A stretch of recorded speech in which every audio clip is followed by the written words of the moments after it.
C'est dans des entrepôts comme celui-ci que les habitants devaient se réfugier lorsque l'alerte retentissait. Une alerte pour prévenir qu'un essai nucléaire était en cours. Et il y en a eu beaucoup. Au total, pas moins de 210. Les premiers ont eu lieu au début des années 60, en Algérie, dans le désert du Sahara.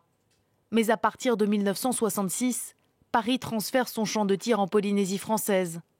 Et en 30 ans, 193 essais sont menés, au niveau des atolls de Mururoa et Fangatofa. Les images sont impressionnantes.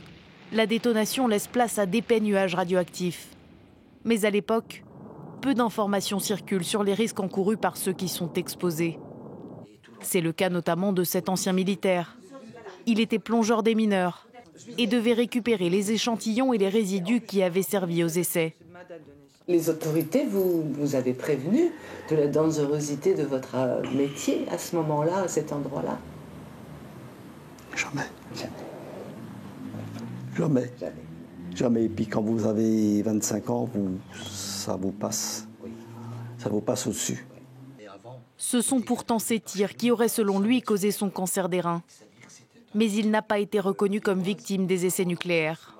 C'est le CIVEN, un comité créé en 2010, qui est en charge de ce type de dossier. Il détermine si les radiations sont responsables et à quelles indemnités les malades peuvent prétendre. À ce jour, à peine plus de 1500 demandes ont été déposées et moins d'un tiers d'entre elles ont été acceptées.